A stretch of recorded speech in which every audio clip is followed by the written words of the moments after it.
Here's what's coming up on this month's new episode of the Business of Cleaning podcast. We're joined by brothers Matt and Greg Stowe, who've been with Octoclean since its inception in 1989 when their parents first started the business. Over the years, they've become respected industry leaders and have continued to thrive during difficult economic times. Why you need to do it for the economy and all this other stuff. It's an attitude, it's a character, it's a way of being that people who are in business that succeed are curious, creative, and super hardworking.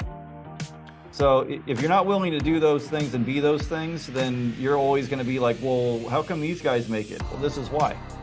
Octoclean's extensive training program is one of the reasons for their continued success. The longevity for us, and I think that all starts with training. It's always something you can come back to, like, I'll sit with a franchisee that maybe has failed, and we look at it and be like, well, you're not training your employees. Well, yeah, but Susie does a really good job. Well, what does she do? Well, I don't know. So it's always that is like, and I don't think there's any standardized training. We started in hospitals and things like that as well, where, in the military, there's a right way you do everything. Yeah. In hospitals, there's a right way you do everything.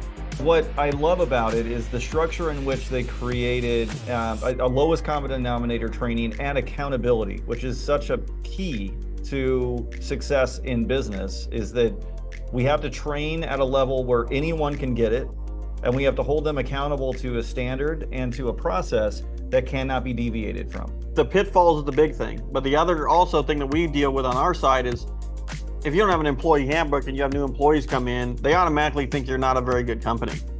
So that impacts the type of employee you can actually draw and keep.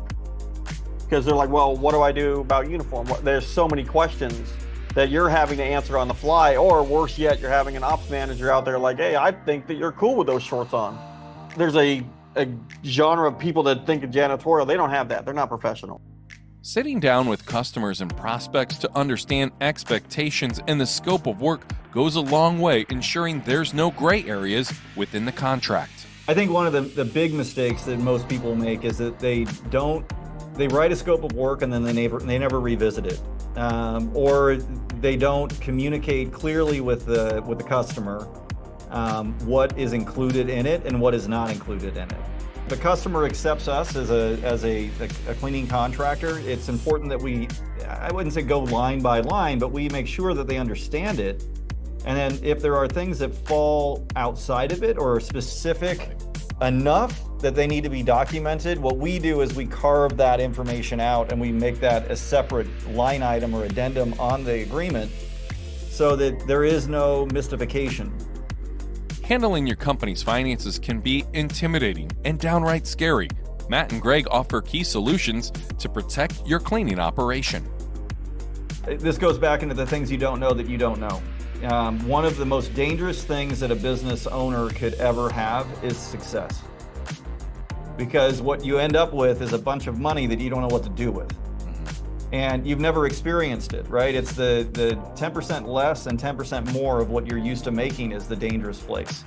Once you can find a way to get through those uncomfortable times, and that's finding people, finding a good CPA, a good tax attorney, who's gonna be able to help you to understand, and a financial planner, to help you understand how you're going to utilize the extra money that you've never had before.